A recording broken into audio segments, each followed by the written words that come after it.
Atenção! Começa agora uma teleaula de História do Ensino Médio. Você vai assistir a teleaula de número 60. Bons estudos!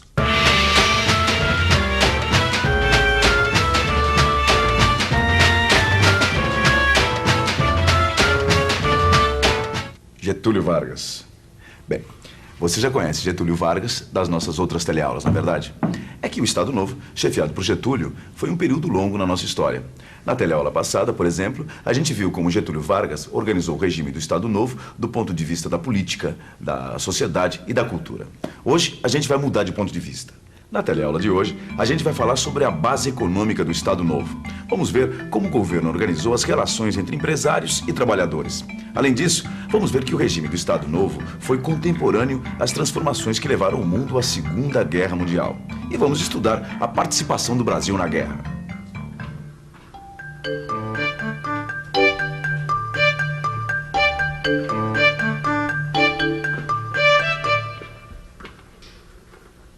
Nos anos 20 e 30, o mundo já vivia um momento de forte internacionalização das relações econômicas. Quer dizer, se uma crise importante acontecesse nos países mais industrializados, quase que a economia do mundo inteiro parava de funcionar. Bem, claro que estou exagerando um pouco, mas de certa forma foi isso que aconteceu com a crise de 1929, que a gente já estudou em outra teleaula. Depois que a Bolsa de Nova York teve uma queda sem precedentes em toda a sua história, diversas instituições financeiras foram à falência. Tanto nos Estados Unidos como na Europa, a produção industrial e agrícola caiu e a taxa de desemprego aumentou. Isso teve repercussões em todo o mundo, inclusive no Brasil. Os países industrializados tiveram que diminuir as importações de produtos primários e isso afetou o nosso principal produto de exportação, o café. Veja só, com os preços do café diminuindo no mercado exterior, o Brasil não conseguia divisas para equilibrar a sua balança de pagamentos. E a consequência disso é que o Brasil não podia importar os produtos industrializados que eram necessários para a economia do país. Começou aí o processo de substituição das importações. Quer dizer, o Brasil começava a produzir no próprio país o que antes ele comprava do exterior. O Brasil já tinha indústrias de bens de consumo, principalmente têxteis e de alimentos. O governo, então, resolveu utilizar a capacidade ociosa desse parque industrial. Isto é, aproveitar as instalações e o tempo que não eram ocupados para produzir o que não podia mais importar. Bem, quando o governo interfere na economia, temos a política de intervenção estatal. Veja agora como foi a reação dos empresários a essa política. Naquele prédio ali fica a Fiesp, que é a Federação das Indústrias do Estado de São Paulo. Na época do Estado Novo, o apoio de entidades como a Fiesp foi fundamental para o governo pôr em prática o seu plano de intervenção e direcionamento da produção industrial no Brasil. A Fiesp apoiava o controle estatal sobre a política econômica do país. Ela protegia as indústrias existentes e incentivava as novas iniciativas. Se as classes empresariais participavam diretamente da definição político-econômica do país, qual a posição das classes trabalhadoras? Afinal de contas, o governo precisava também deste apoio. Um dos recursos que o governo utilizou para atrair as classes trabalhadoras para o seu lado foi a ideologia do trabalhismo.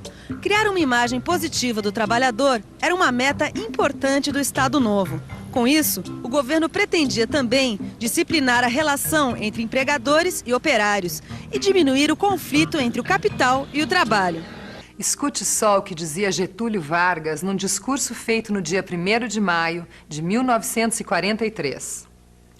À medida que impulsionamos as forças produtoras para favorecer o progresso geral e unificar economicamente o país, organizamos o trabalho, disciplinamos sem compressões inúteis, afastando a luta de classes e estabelecendo as verdadeiras bases da justiça social. Durante o Estado Novo, foi aprovada uma série de leis trabalhistas. Essas leis iriam organizar as relações entre capital e trabalho no Brasil durante muitos anos. Entre essas leis, destaca-se aquela que aboliu a pluralidade sindical. Quer dizer que o Estado só reconhecia a existência legal de um único sindicato por profissão. Foi instituído ainda o imposto sindical, que era obrigatório e descontado diretamente do salário dos trabalhadores. O dinheiro ia para o Ministério do Trabalho, que depois repassava para os sindicatos. Controlados pelo Estado, os sindicatos perderam a sua força política e reivindicatória. Eles passaram a funcionar como associações recreativas e assistencialistas. A relação entre o trabalhador e o seu sindicato passou a ter o Estado como intermediário. Bom, Vicente, em outras palavras, essas leis serviram só para colocar os sindicatos na mão do governo. Não, e tem outra, viu? Esse imposto sindical deu uma falsa imagem de representatividade do sindicato, entendeu? Peraí, mas explica melhor isso. Explica melhor. O imposto sindical era obrigatório, Gil. Ele era descontado direto do salário. Então o que acontecia? Os sindicatos eles tinham sócios e dinheiro sem que o trabalhador precisasse realmente participar do sindicato. Então é por isso que tinha aquela história da pessoa ir no sindicato só para usar o dentista, o médico, o clube. Exatamente. Agora falar de salário que é bom nada. Aliás, por falar em salário, sabia que foi o Estado Novo que criou o salário mínimo? Olha aqui, ó. A primeira lei do salário mínimo é de 1940, Gil. Vem cá, e o que o salário mínimo daquela época podia comprar? Olha, pelo que eu sei, o salário mínimo devia dar conta do seguinte: das despesas de alimentação, vestuário, habitação, higiene e transporte do trabalhador. E tem mais, hein? A CLT, que é a Consolidação das Leis do Trabalho, também foi criada no Estado Novo. As leis trabalhistas instituídas durante esse período de intervenção estatal na economia, o que fizeram? Garantiram para o governo do Getúlio o controle do movimento sindical durante essa passagem de uma economia agroexportadora, quer dizer, que exportava produtos agrícolas, para uma economia urbana industrial, que estava centralizada nas cidades, nas indústrias, entendeu? Como a gente já sabe, um dos motivos da substituição de importações no Brasil foi a desaceleração da economia mundial. No entanto, depois de um período de crise internacional, os Estados Unidos, de um lado, e a Alemanha, do outro, começaram a disputar os mercados latino-americanos. Isso porque eles consideravam os países da América Latina excelentes fornecedores de matéria-prima e compradores de produtos manufaturados. Agora, Estados Unidos ou Alemanha? Essa era a questão. E como o Brasil estava querendo se industrializar, fez acordos comerciais com os dois países. E com um detalhe: o Brasil incluía nos acordos a reivindicação de recursos necessários para o seu desenvolvimento econômico. Por exemplo, o financiamento de uma grande usina siderúrgica, porque a autonomia na produção de aço era fundamental para a industrialização. Para os Estados Unidos, não interessava que o Brasil se industrializasse. Mas, como não queria que o Brasil estreitasse suas relações com a Alemanha, o governo norte-americano garantiu os empréstimos para a construção da usina de Volta Redonda. Parecia que tudo ia muito bem para Getúlio. Mas o mundo estava longe de ser um lugar tranquilo. Em setembro de 1939, um novo conflito estoura na Europa. Guerra. Dezembro de 1941. Os Estados Unidos declaram guerra aos países do eixo. Os países do eixo são a Alemanha, Itália e o Japão. Estamos na Segunda Guerra Mundial. A guerra põe um fim no poder de barganha de Getúlio Vargas nos acordos com a Alemanha e Estados Unidos. Agora, é preciso escolher o lado em que o país vai ficar. Em janeiro de 1942, o governo brasileiro rompe relações diplomáticas com a Alemanha e a Itália. O Brasil sofre as consequências dessa decisão. Entre junho e agosto de 1942, cerca de 10 navios brasileiros são torpedeados por submarinos alemães. No dia 22 de agosto de 1942, o Brasil entra oficialmente na Segunda Guerra Mundial. Abril de 1943, é criada a FEB, Força Expedicionária Brasileira. Junho de 1944, parte para a Itália o primeiro contingente de soldados brasileiros. Nossos pracinhas lutam ao lado das forças norte-americanas contra posições alemãs em território italiano. Os brasileiros vencem em Monte Castelo, em Castelnuovo e Montese. Mais de 400 soldados morrem nos confrontos contra as tropas inimigas e contra os rigores do inverno europeu. Que coisa, né, Vicente? Quer dizer que teve soldado brasileiro que acabou morrendo de frio na guerra? Você vê, os pracinhas eles não estavam preparados para enfrentar o inverno duro da Europa, rapaz. Que coisa, né? Quer dizer que eles foram para lá para enfrentar soldados e inimigos e acabaram tendo que enfrentar um outro tipo de inimigo, que foi o clima. Esse aqui é o Hitler, o líder dos alemães, que eram os nossos inimigos na Segunda Guerra.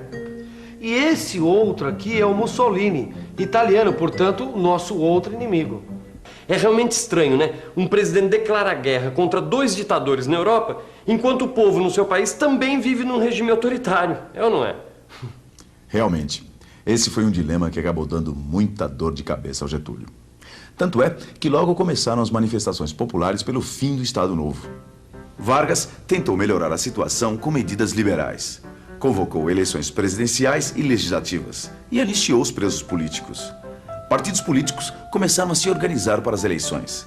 Foi nesse momento que surgiu o movimento queremista. O nome vem da palavra de ordem Queremos Getúlio.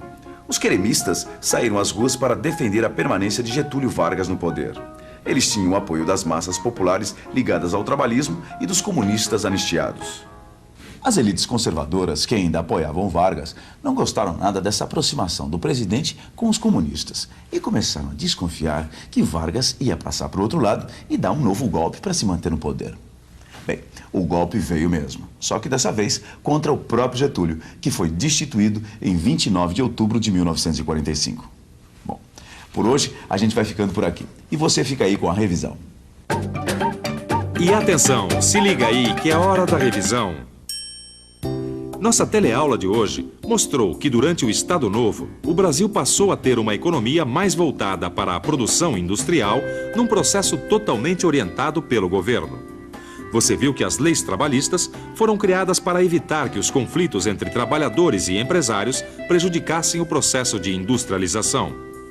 Você viu ainda como o Brasil se envolveu na Segunda Guerra Mundial e entendeu por que essa guerra ajudou a criar a situação que acabou depois, gerando o golpe que tirou o presidente Getúlio Vargas do poder. Bem, agora tudo mais é com você. Abra o seu livro de história, bons estudos e até a próxima teleaula.